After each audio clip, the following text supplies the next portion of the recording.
can get started. Thanks for being here. We're very appreciative of our guests tonight coming all the way from Toronto to visit with us. I want to thank a few people before we get started. Of course, the Menard family and the Muck family, they both contribute to our program and help support our students and all the programming we do, our speaker series, our fellowships, and our capstone trip. I want to thank the undergraduate fellows and their dedication to our program, and they make it worthwhile for me especially, and I'm very lucky to work with them. So tonight's guest is very special. We met Professor de Font-Réaulx. No, okay. Can I call you Professor Constance? Is that better? All right, excellent. In Toronto last year, our capstone trip, we went to Toronto, and I cold emailed her and asked if she would provide a seminar for us, and was more than willing, and we had a great time, and so very lucky to have her in Ohio. I want to thank her, and I'm very excited for the talk this evening. So Constance is a scholar whose work illuminates how societies understand and manage the material conditions of life, particularly the governance and symbolic meaning of natural resources. So she earned her Ph.D. from Johns Hopkins University, and before joining the University of Toronto, where she now serves as assistant professor with cross appointments in the Institute for the History and Philosophy of Science and Technology. Her research centers on early modern Paris and the commercialization and commodification of drinking water at a critical historical moment when commercial and financial capitalism was reshaping how nature itself was understood and governed. So in ongoing work toward her book, she explores the political debates and economic forces that transformed water from a public good into a contested commodity, bringing into sharp relief how scarcity and fears of scarcity were not only material phenomena, but also powerful narratives that influence policy, commerce, and everyday life. So please help me welcome Professor Constance de Font-Réaulx.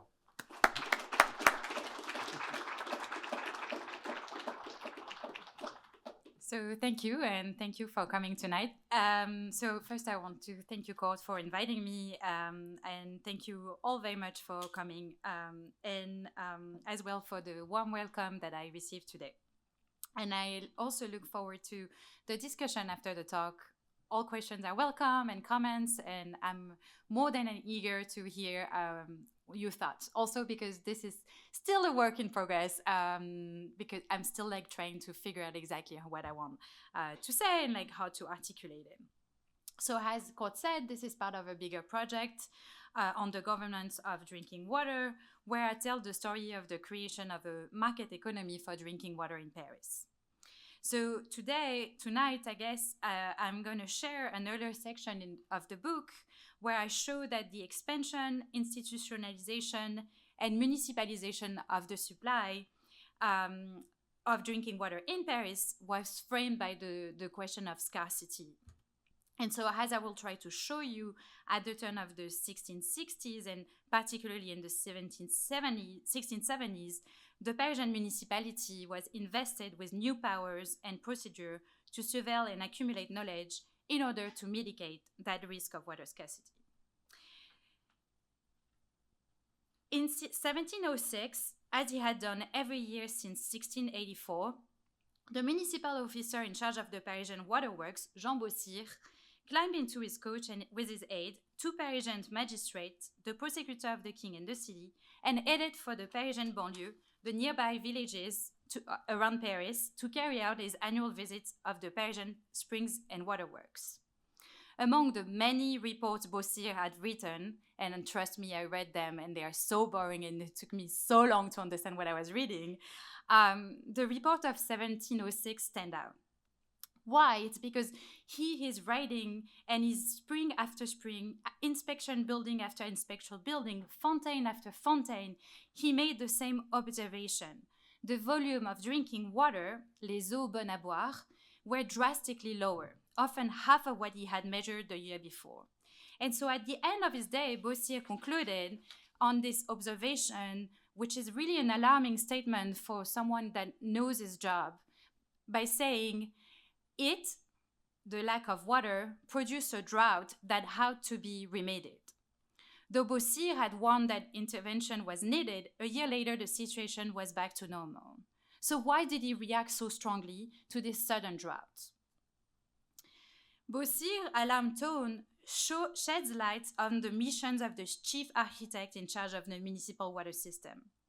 His responsibilities included surveilling, maintaining, and putting the orders for repairs, as well as alerting the municipality if he believed that the lack of water, shortages, diminutions, or extreme diminutions started to affect the waterworks and threatening, and not only affecting the water supply, but also threatening Parisians' consumption. Although by 1706 Bossier was broken into his job and thus he could single out that year as abnormal, the very definition of his mission was relatively recent. It dated back from the ordinance or the law of 1672, which institutionalized the Parisian Bureau de la Ville as a municipal administration and completely transformed the government of drinking water. And that reform that happened at the turn of the late 1660s and early 1670s was basically carried out by Louis XIV, who you may know as the Sun King, the person in charge of the Versailles Palace and all the grandeur of France of that time, and principally by his principal minister, Jean-Baptiste Colbert.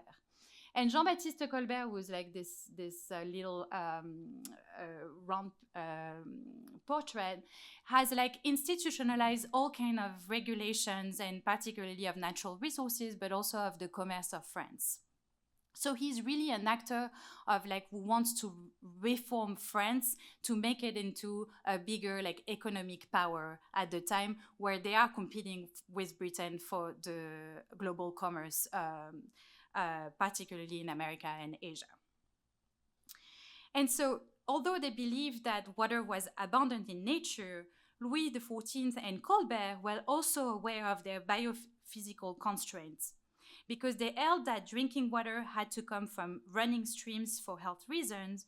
Parisians avoided well water for their consumption of drinking water. And particularly, they preferred the Seine River along with a network of smaller springs as the main source of supply. And yet, seasonal variations, summer droughts, and winter freezes created an unpredictability. Louis XIV and Colbert, however, did not consider this natural fluctuation to be the primary cause of what they define as the Paris water problem. For them, it was a matter of regulation or governance. Their solution then,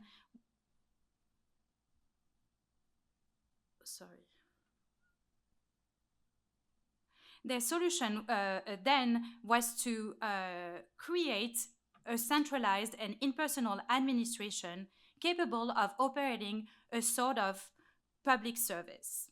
They thought not only to increase the volume of water available in the city, but also to regulate the distribution through clear procedures, defined powers, and updated written knowledge in order to allocate resources effectively. This reform redistributed rights and placed the water needs of the Parisian public above those of the other social groups. In doing so, they created a scarcity narrative, and that is the scarcity narrative that carried on the reform.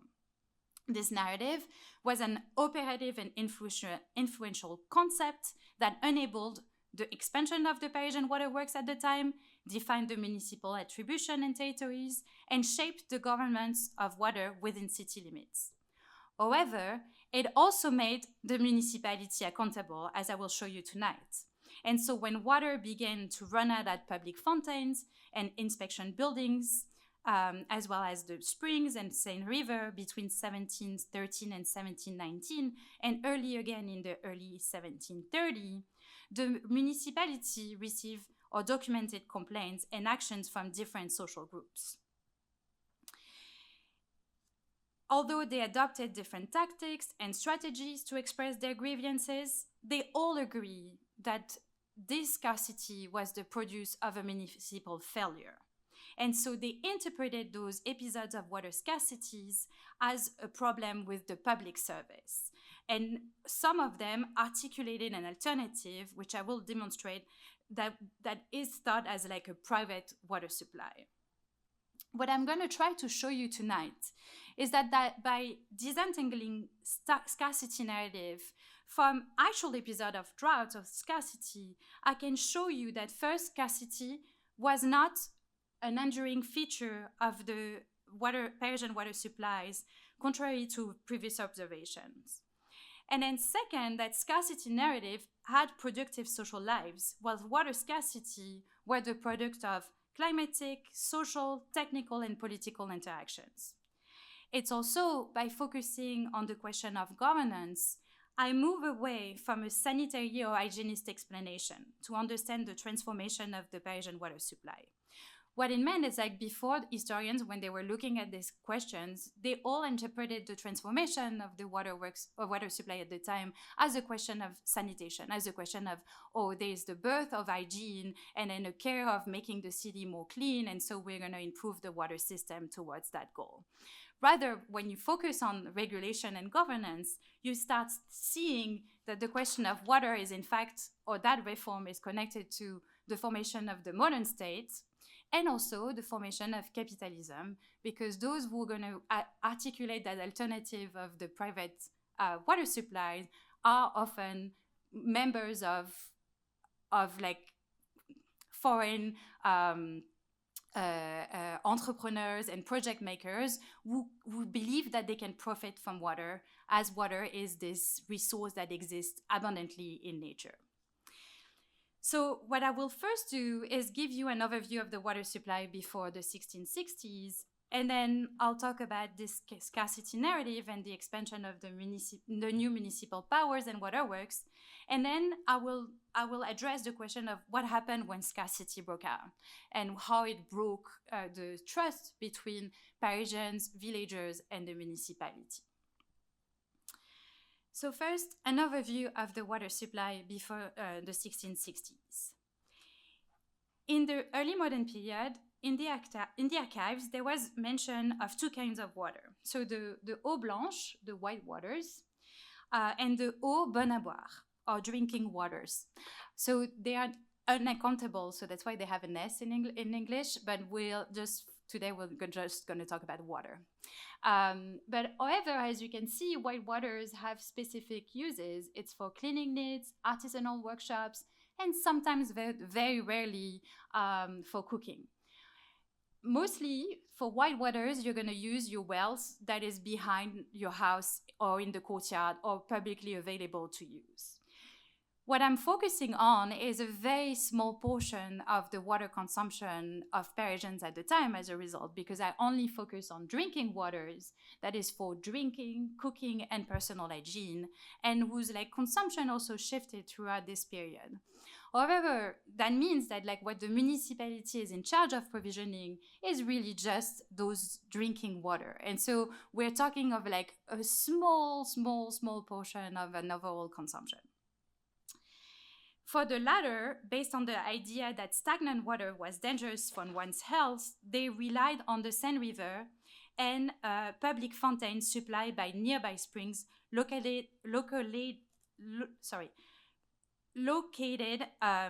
in the banlieue, so in those villages, under the supervision of the Parisian municipality.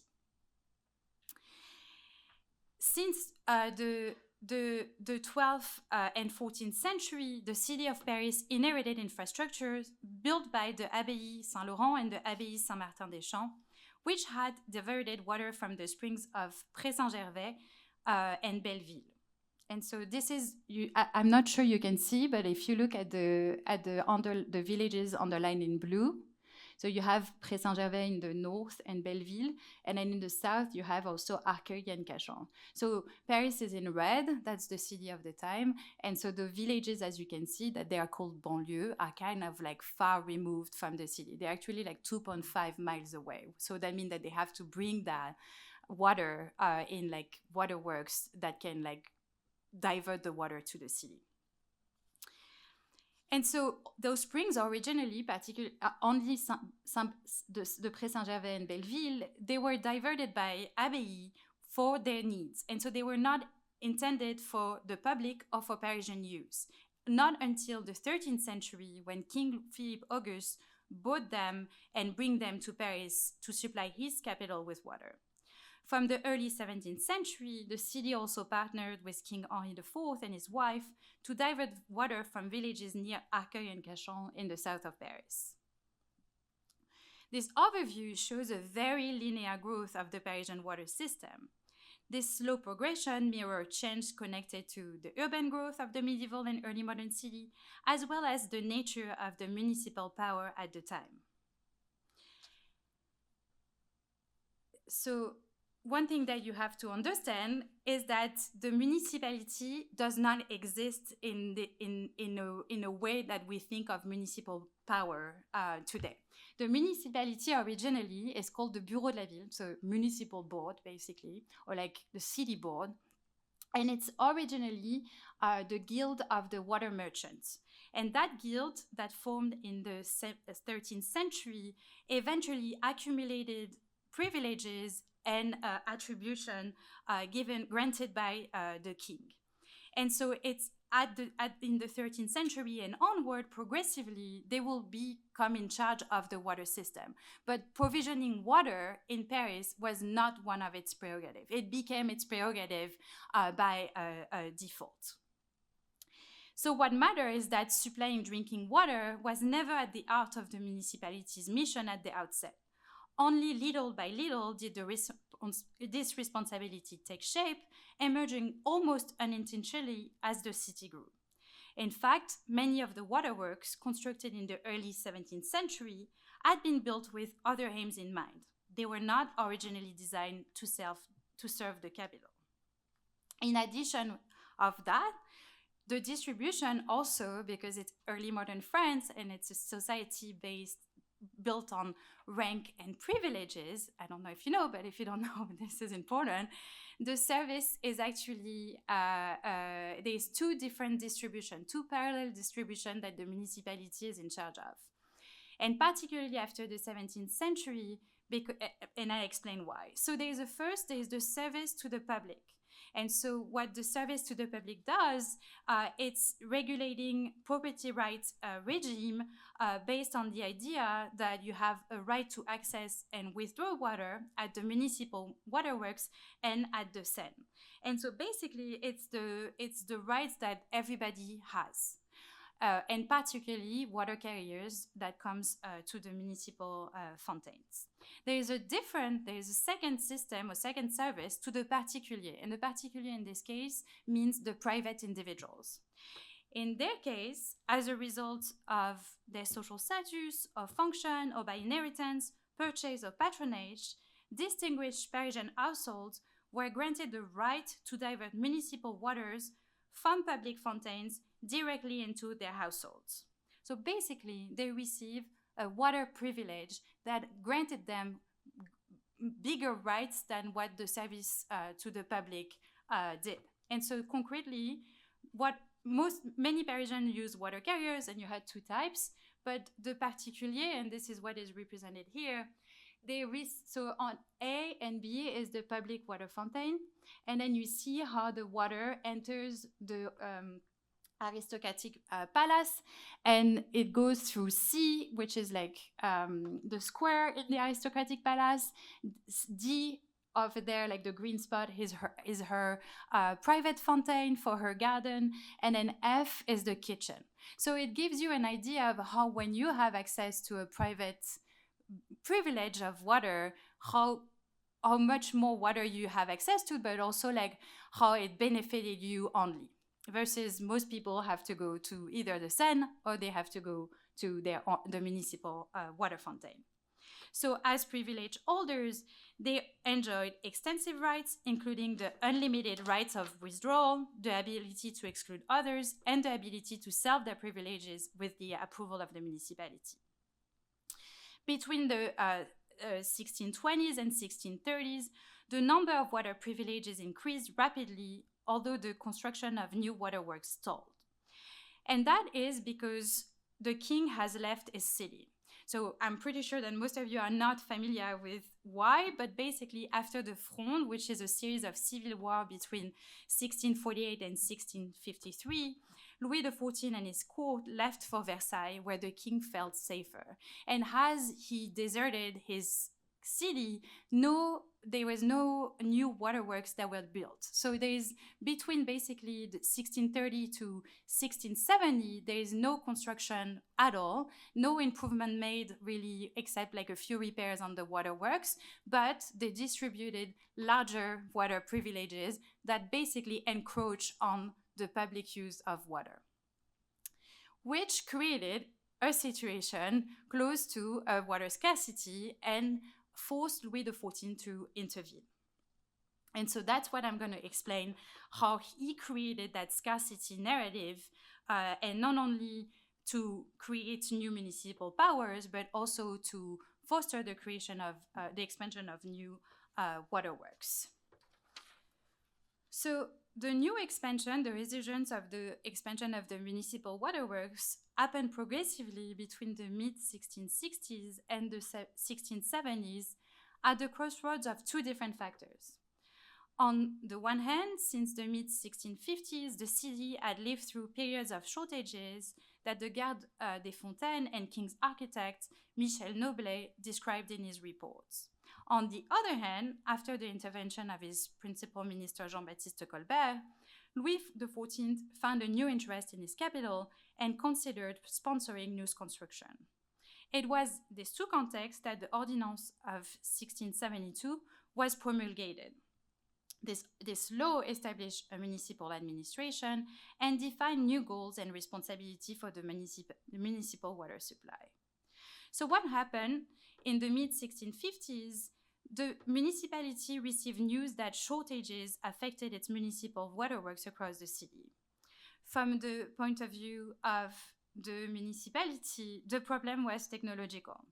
So in 1653, for instance, Michel Noblet was tasked to locate the pipe's leakage to explain the interruption of the water flow from the spring of Rungis, Arcueil, and Pré-Saint-Gervais. Over the next few years, he excavated and repaired the broken pipes and received proposals from different plumbers who attempted to engineer solutions for leaking pipes and reducing clogging by creating adaptable flanges. From the perspective of the monarchy, however, the problem was not technological. The problem rose from municipal decisions to multiply water privileges at the expense of the public distribution, as well as its lack of administrative knowledge.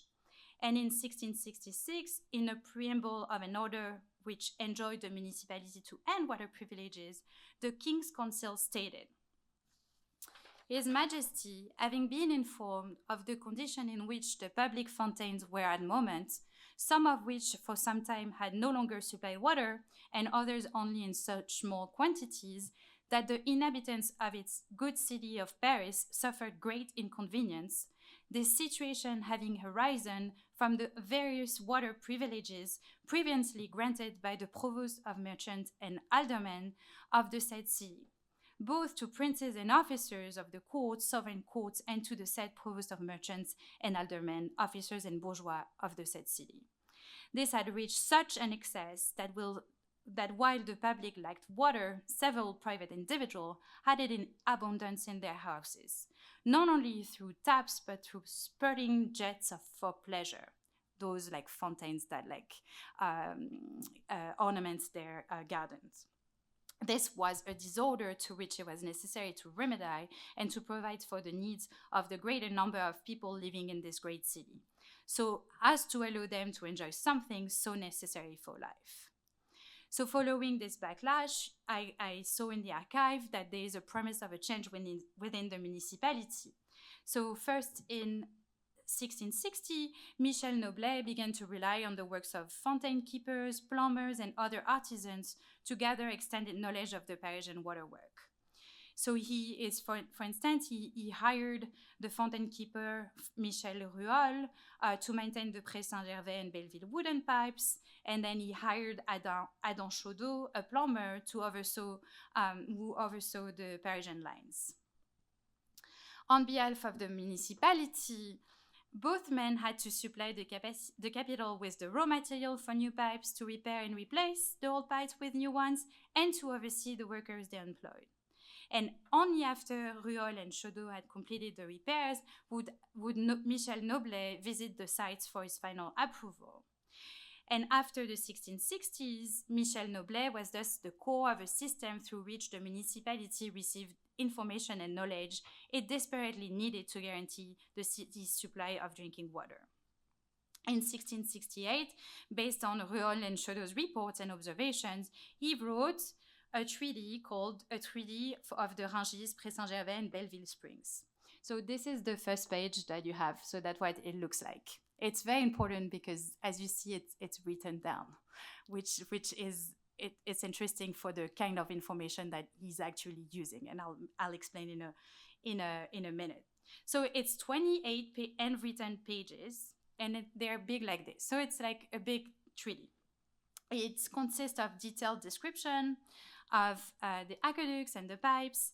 It locates them, where they began and ended, and it also identified the basin of distribution located in the fontaines, writing down like the volume of water that the public and each individual are supposed to receive. But the way in which he can like locate the pipes is actually not so successful. First, because buildings are not numbered in 17th century Paris. So you cannot just say, oh, that pipe goes under number, 17 to 21 of that street. So what he does to kind of like orient himself in the city is to write down indication like that. The pipe went through the square near the Church of Sorbonne, then through a small alleyway that ends in front of the Collège des Jésuites. So basically, he's using like architectural landmarks to orient himself. But most of the time, those are the kind of geographical references that he uses. He wrote, for instance, Monsieur Levassin's house near the gate entrance. And so to orient yourself and to understand where the pipe is located, you have to know Monsieur Vassin. Otherwise, you will never be able to know where the pipe goes. And so that means that like that requires an intimate knowledge of the city and its inhabitants to be deciphered. And so he's the only one who can read his treaty. Him and like his generation, basically. And so and the generation of actors who succeeded him, let alone 2 or 3 generations, could not make any use of the information he had so carefully gathered. However, by compiling this treaty, Noblet was also the first to measure the volume of water available at each spring, and so it was in a way like a precious information for the municipality. Roughly at the same time, and that's where it's important, is like it's not just the fact that what Paris is going through that episodes of shortages that explain what is happening in the 1670s. It's also a moment when the French principal minister Jean-Baptiste Colbert expressed his worry to Louis XIV about his posterity and glory, as the Sun King was too invested in the development of the Palace of Versailles. Not only was Versailles a money pit, but was a place for pleasure and entertainment. It was undoubtedly not a project for which Louis XIV would be remembered. Obviously, he was quite wrong. But that's what he thinks. For Colbert, glory and posterity only stem from 2 things, as he reminded the king. Your Majesty knows that in the absence of the brilliant actions of war, that Louis XIV was doing, nothing more than public monuments celebrate the greatness and hope of princes. All measure one's greatness in regard with those magnificent monuments they built in their lifetime. So in Colbert's opinion, Louis XIV's strategy to privilege Versailles over urban projects in his capital would eventually backfire on the sovereign.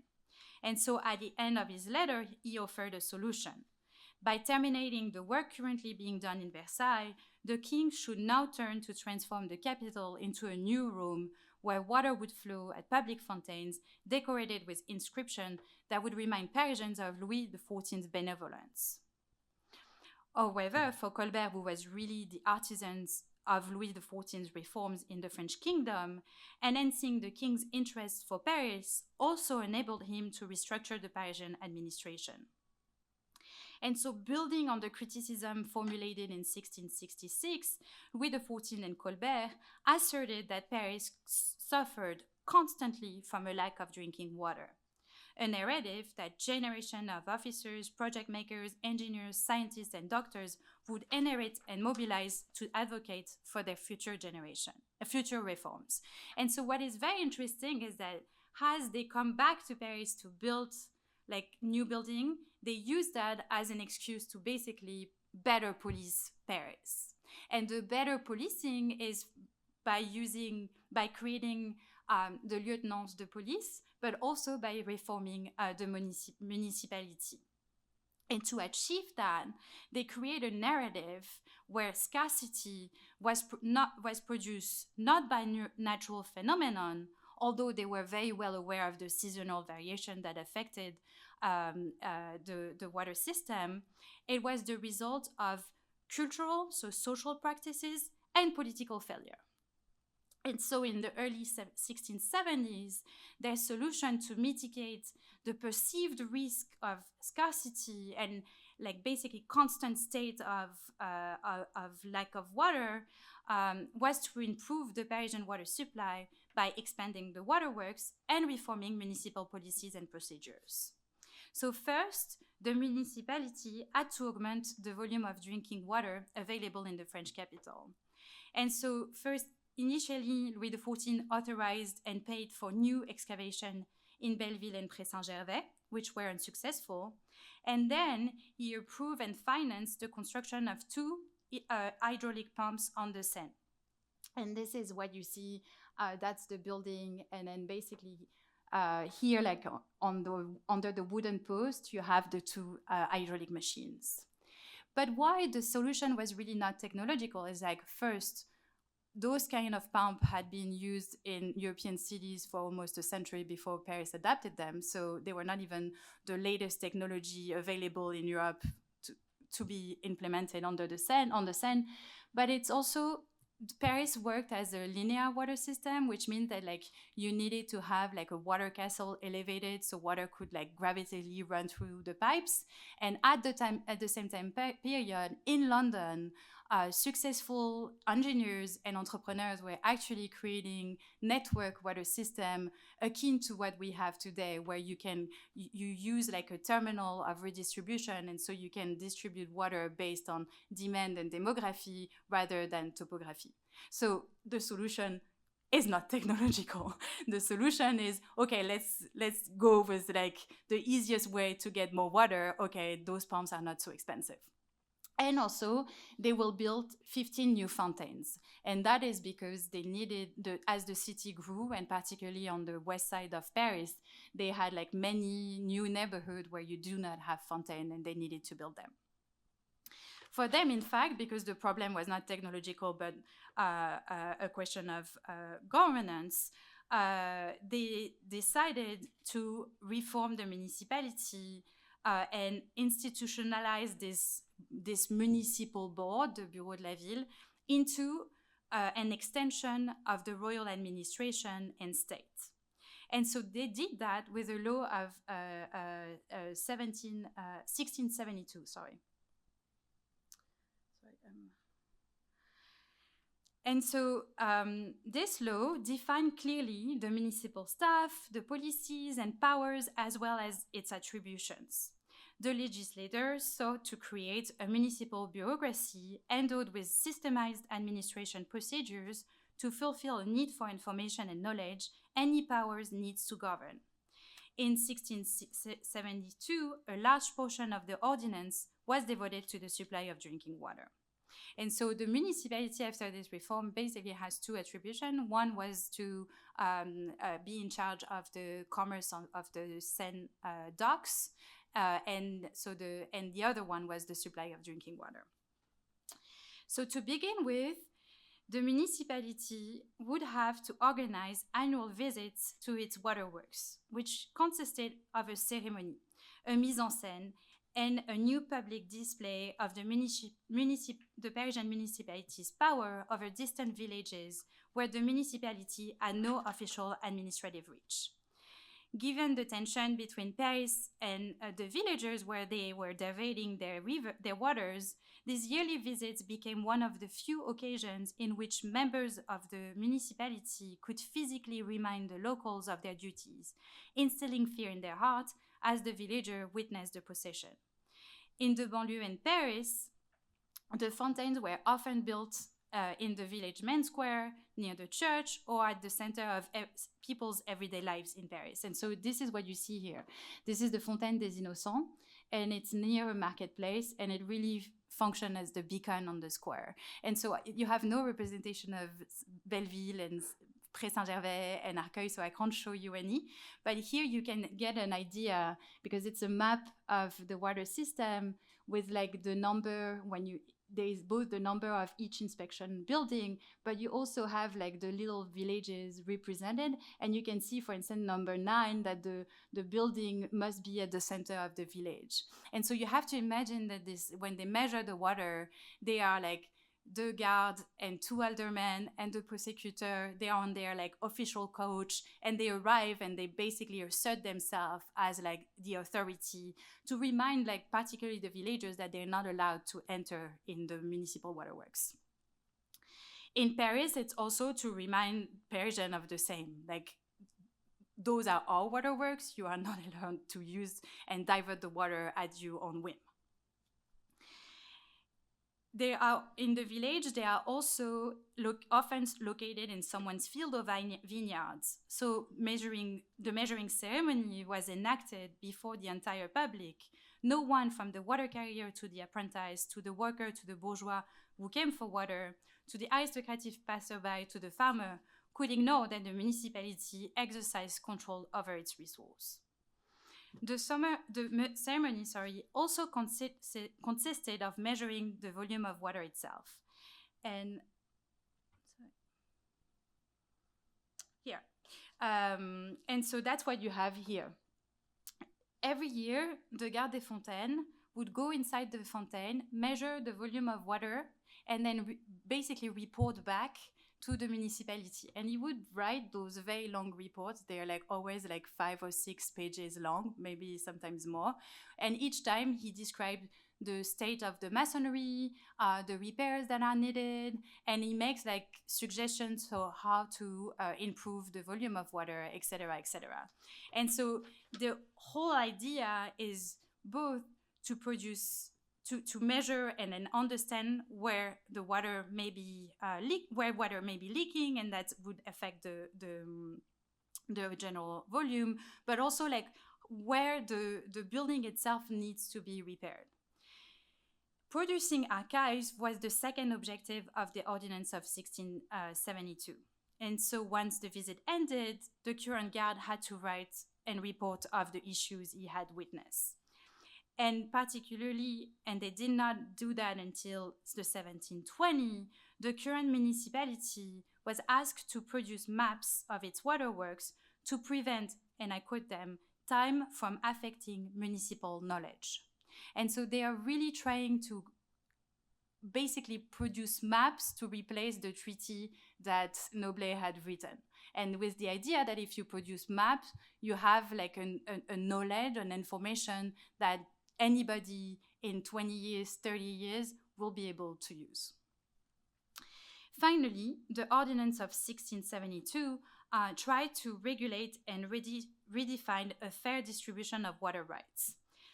And so particularly in Article 5, entitled Distribution of Water, the Crown now required the municipality to, and I quote them, maintain exact order in the distribution of water and ensure that the public and individuals will receive it in proportion to the quantity that will be brought to each point. And so this is where it's very interesting, is that not only they do that, but they also write that the municipality has to stop issuing water privileges.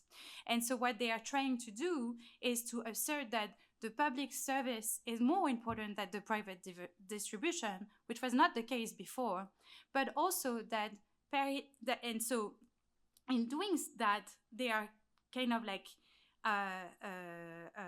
transforming the function of the municipality. Suddenly, the municipality is not in charge of his like privilege holders, but it's in charge of this public service whose mission is to serve the public and benefit the public good. The redefinition of rights also took at a larger scale, because with the Ordinance of 1672, the monarchy affirmed the prevalence of Paris' needs for water on the suburbs' needs or the banlieue, which had tremendous consequences for villagers and their activities. And so particularly when they are looking for a new source of water or new springs of water. And so, for instance, in 1745, the municipality has to build a new inspection building in the Pré Saint-Gervais and occupied for a year and a half the lands of 22 farmers, and they even tore out their fruit trees and vines. And so those fruits and other crops are meant for Paris itself, but they prefer to actually occupy and destroy the livelihood of people in the name that the city needs water. The other thing that they do is that after 1672, as soon as you find water on your property, you have to declare it to the municipality and ask whether or not you can use it, which is completely new because underground water at the time is privately owned by those who own the land, which is still the case today. That's the law. And so what this reforms enables the municipality to do is to basically grew its administrative reach well outside of Paris, where before they had to be negotiate with the locals basically. And what is clear is that for Louis XIV and Colbert, not only it's a question of governance, but this question of governance can be cleared or solved if you create and enforce a new distribution of rights that assert the preeminence of the city's needs over other actors' needs. And so briefly in the last part of the talk, I'll try to basically spell out the consequence of that reform when scarcity broke out. And so, like I mentioned in the introduction, in 1706, Bossier, who's now the Garde des Fontaines, gets nervous and he's seeing some change on the water system that he doesn't know how to mitigate. And he really believed that the problem is starting in 1706, but in fact, the situation only gets worse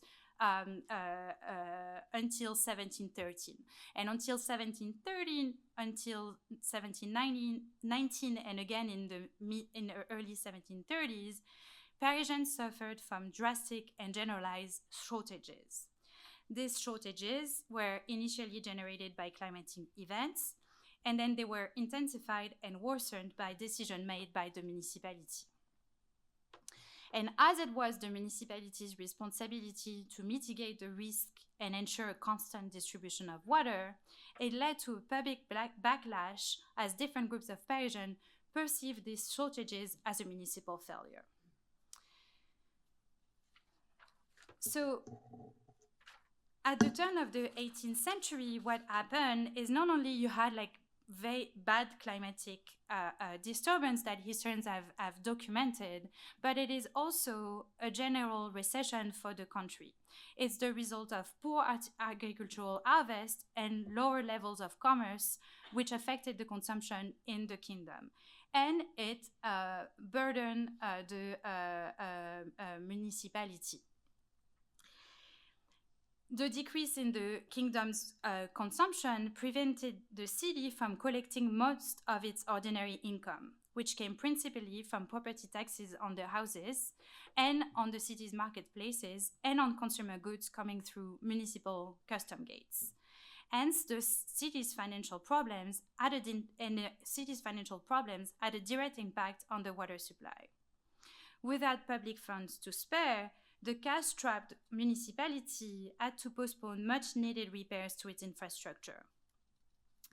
And even though they received the authorization from the king to import English lead and tin for the Parisian pipes, they actually postponed the work.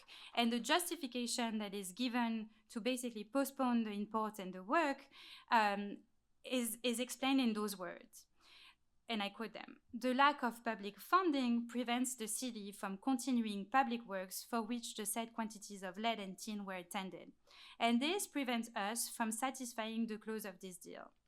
And Bignon, who's the provost at the time, laconically conclude, "This deal ought to be terminated." Not only the city cannot basically pay for the repairs and the import of lead and tin, but they also try to generate money. And their solution is to sell water privileges. And so to increase water privileges at a time where, remember, there is climatic events that are basically affecting the overall water resource. This is totally normal if you know a little bit about how the economy works in early modern France. And particularly because the person who decides to do that, the Provost Bignon, he used to be a steward in the French administration. At the time, the monarchical practice to find ready cash was to find it at any cost, which necessitates recourses to a range of more or less dangerous expedients. And so the way they were doing that, to find like cash at any cost necessary, they did that by creating new taxes and privilege, increasing taxes on consumer goods, and contracting loans to financiers and bankers. So bankers and financiers will not loan money to the Parisian municipality. So their only solution is to increase taxes on consumer goods. They've been doing that already. The third solution is to create water privileges. They're creating privileges. And they're creating privileges with water, but also like within the administration itself. So they also do that because in the last years of Louis XIV's reign and after his death in 1715, aristocrats and wealthy financiers who made their fortune by financing the Sun King's wars left Versailles and returned to Paris. And so in a few decades, there was new neighborhood in the Faubourg Saint-Honoré and Saint-Germain that sprang up from the ground. And so Bignon counted on their desires to supply their gardens and ornamental fountains, but also their kitchen, as I showed in the blueprint earlier, to purchase water privileges. And he was not wrong. They actually did. They did purchase it.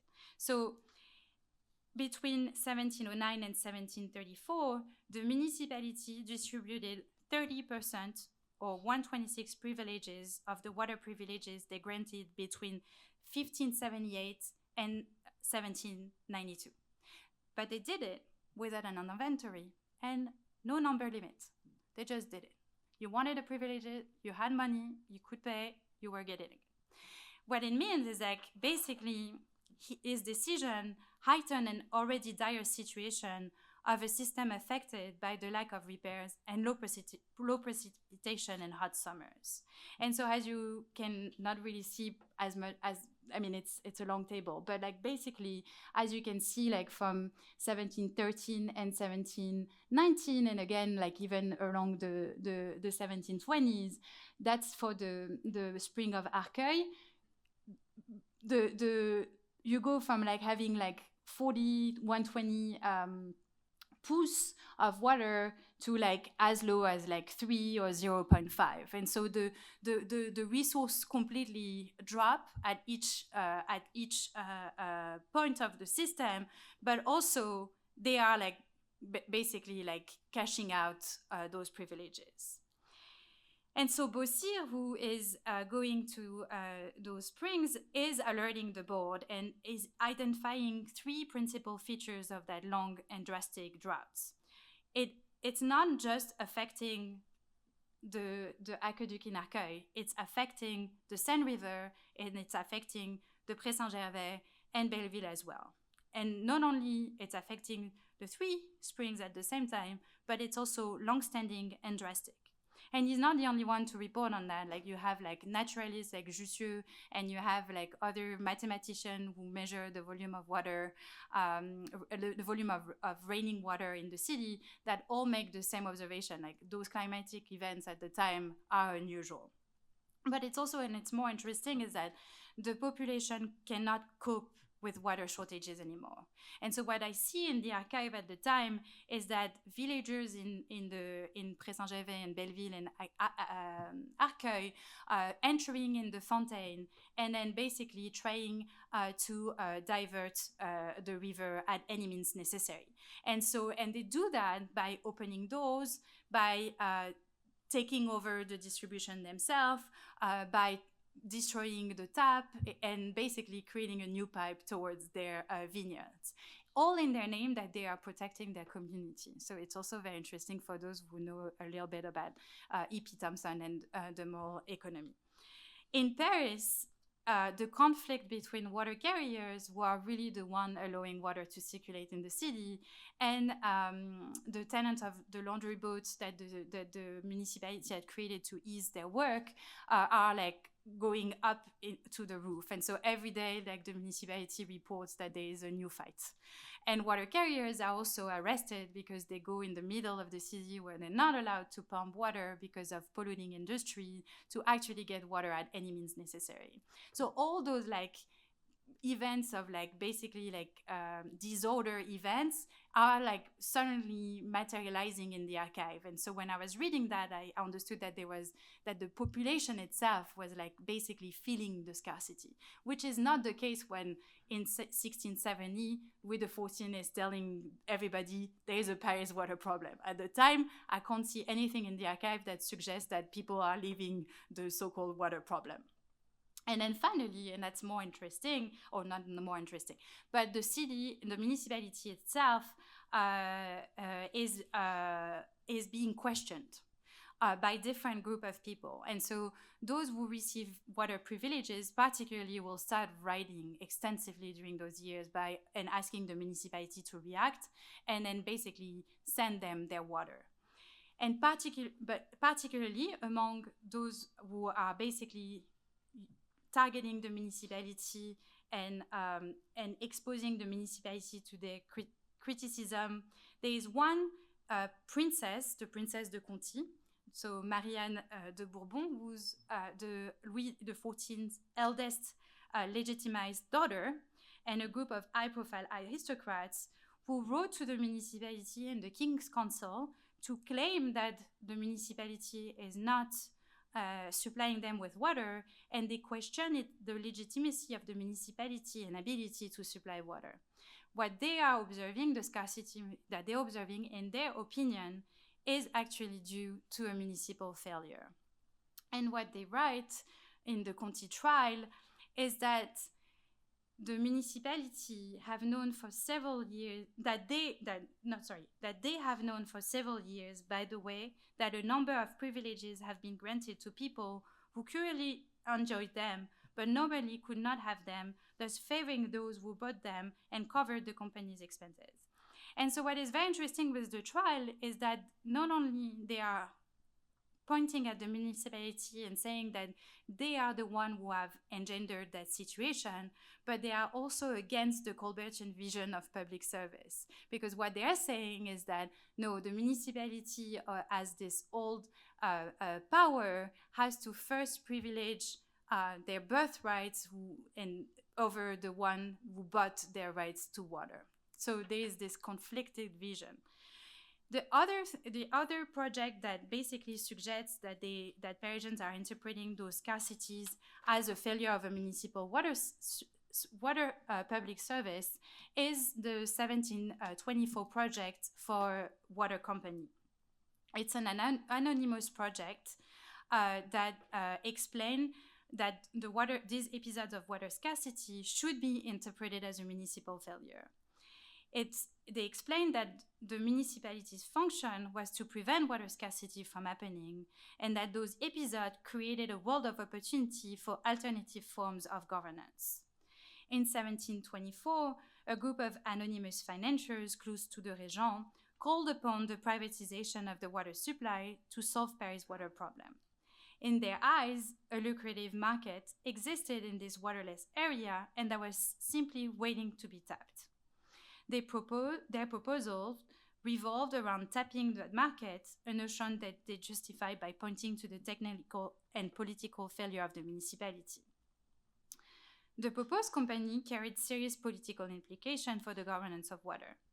In addition to asking the regent of France for his support, they asked the municipality, and I quote them, to cede to the company for a space of 100 years all rights that the city may have over the river's water, as well as the fountains of the said faubourg.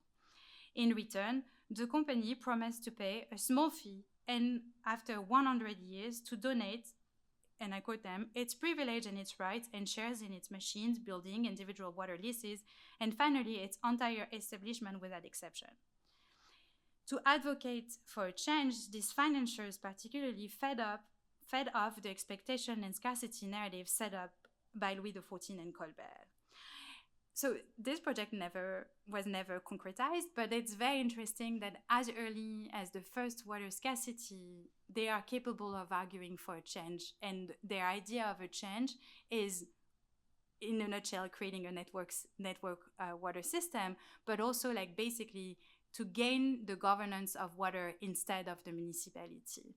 And I won't go into much detail because I have to end the talk, but the justification that they give is to say things like, the city right now is failing at distributing water to the public, and it's true that we will make people pay for water, but eventually by their consumption, we will be able to extend the network so everybody will gain access to water.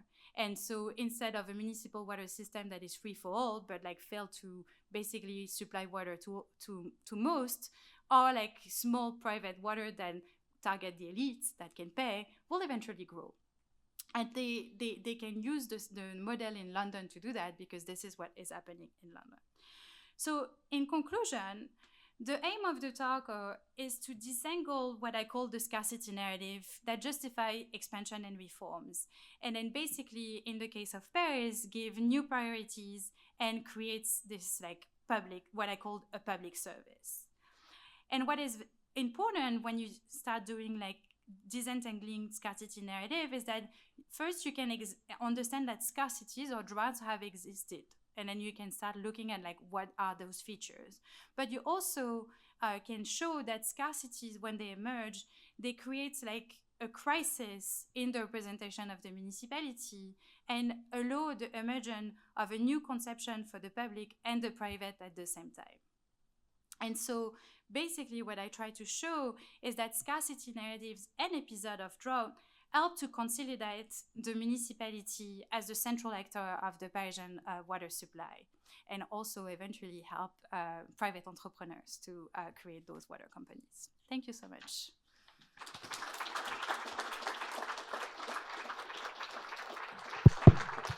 We have some time for a few questions if anybody wants to raise any. So with this kind of back and forth between the public and the private sector with water, would you say that it's more public or private today in Paris or maybe Toronto or widespread? So Toronto, I would not know how to answer that question, even though I live there. So what is very important in the work is that at the end of the 18th century, there is this vision of like this actor called the lieutenant police who wants to create a private company that will be in charge of the municipal water system on the behalf of the municipality. And so what he wants to do is to create like a public-private partnership where like the state or the municipality would like delegate its authority to a private company that will like make them pay for water, but that would still act on the behalf of the state. And that model got created in 1788. But then the revolution happened, so everything got delayed in France. But it come back in 1830, and when it come back in 1830, it's companies like Veolia or Suez. I don't know if you know those companies. If you Google them, they are basically the leading waste and water companies today. And they sold those like private-public partnerships to many countries in the global south. And they did create like water crisis, particularly in Colombia and Chile. And so what is interesting is to see how this articulation of what is public, what is private, and this question of governance exists still today and may have, in my opinion, originated at the period that I look at. Mostly because those companies that I mentioned, Suez and Veolia, were originally municipal company, and one of them was the Parisian Water Company, basically. So I had two questions, Yeah. clarifications really. One, when you're talking about narratives of scarcity, I was just curious whether anyone brought up the question of pollution as something that was limiting water supply, because by comparison, the Thames is an open sewer, right? And dirty water creates health problems, and even though the water's there, it's too filthy to use. So I was wondering whether Paris dealt with similar issues. The second question is one about engineering knowledge. Contemporaneous to the story you're telling, Sébastien Leprest de Lebon is building the Languedoc Canal, 150 miles across France. And he's a product of the military, right? And a highly trained engineer, mathematically based engineering profession that's emerging. And it seems to me what you're describing when you're talking about water engineering for cities, for supplies, it seems more like a craft and trade source of knowledge. And so I was just curious whether those streams ever crossed, particularly in times of crisis, because we have this engineering, with the Army and the state resource, would we ever consider using it? Because it seems like when you finally get to, turn to private water company, that seems like a very British solution rather than a French solution. So I was curious about that. Yeah, so to answer the question of pollution, so I had to skip some part of the talk because I was running out of time. But water carriers, for instance, they are not allowed to pump near the polluted industries, and so the Seine River is highly polluted, but it's not everywhere, in fact. And so what the city does with the money that they get from the king in the 1670s is to build fountain, but they also build those wooden board and a system of pulleys, basically, where water carriers will be able to go from the boats that are stationed on the Seine dock and then walk on those wooden path, and then at the end they have a pulley system and they can pump in the middle of the Seine where the current basically wash out most of the pollution. And so they do think about pollution a lot. And one thing that they also do is they prevent, every year they issue laws that says, water carriers, people, you're not allowed to pump here and there, here and there. And then the decision for why this pump on the Notre Dame bridge is because it's far away from those polluting industries. In addition, all the tanners are moved away from the Seine. And I don't have a map of Paris, but I should have had a map of Paris. And they moved to the Bièvre River, which is in the south side of the Seine. So there is all kind of also an effort to mitigate pollution and how it can impact the Seine. So that's at the same time period. That's part of the ordinance in 1672 as well. So that's for your first question. The second question, now you're totally right. What is very interesting is in the 17th century, even though the military engineers really developed during Louis XIV because of all the wars that he's launching in Europe, he's not using them as his relay in Paris. As you can see, they are if you look at the map of the... It's an architect who drew that. And so it's very detailed. You can really use it because it has a scale. And so it's geo-referenced, but it's drawn by an architect. And so it's much more drawing oriented and beautiful representation rather than a form of engineered knowledge.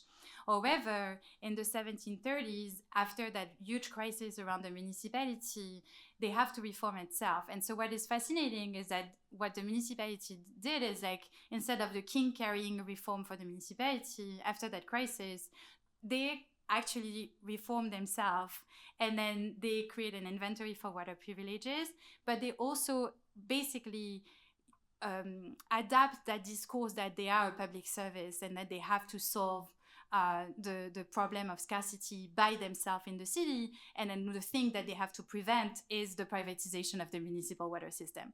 And so to do that, they actually turn to the Académie des Sciences, and that's when the engineers come in.